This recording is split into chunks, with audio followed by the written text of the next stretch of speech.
بسم الله والصلاة والسلام على رسول الله. صباح الفل. النهارده ان شاء الله معانا تويوتا كرولا بير 2013. بسم الله ما شاء الله. عملنا فرش اسود، خيط البنط رصاصي غامق، اسود سادة، وفليل اللي هو المنقط، جلد الالماني. موجود من الجلد المنقط ده في المصري، في الصيني، وفي البرتغالي، في الانواع كلها بوريك. بتفرق في التحبيبه وفي الخرم وفي الواسع في ضيق، اشكال كتير وانواع كتير. وعملنا الابواب وعملنا الارضيه اسود. طبعا ليك حريه الاختيار، سواء الفرش لون واحد لونين، حتى في الديزاين تختار اللي انت عايزه. ديزاين بالمكنه العاديه خطوط بالعرض، او ساده خالص، او اي ديزاين بالمكنه الكمبيوتر. اختار اللي انت عايزه. احنا عندنا الفينش، التقفيل، الغرزه. ما شاء الله. بص تركز في الغرزه كده في الدوران، تلاقي ماشي مسطره بفضل الله. مفيش عوجه في الخيط، مفيش كشكشه في الجلد. نفس الكلام هنا اهو، غرزه نفس الكلام. كل حاجه قدامك. هفتح لك جنب جنب وباب باب كأن العربيه قدامك، عشان لو في اي ملحوظه تقول لنا عليها. ما شاء الله.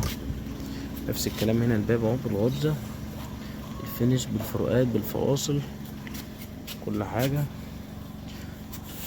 ما شاء الله.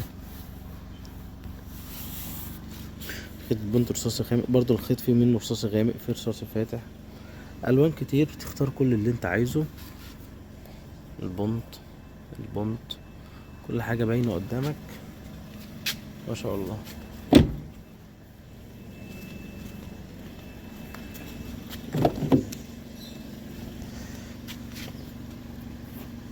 الغرزه في الدورانات برضه، هنا الدورانات اهو. مفيش اي عوجة في الخيط، مفيش كشكشة في الجلد بفضل الله. كل حاجة قدامك. وانا كمان اللي بركز لك عليها وبقول لك اتفرج عليه وما تتفرجش على ايه، وركز في ايه، واستلم وشوف. بص على الدوران، بص على الفينش، بص على التقفيل. ما شاء الله.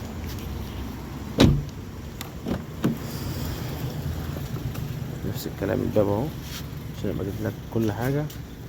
تويوتا كرولا 2013، كراسي ارضية ابواب.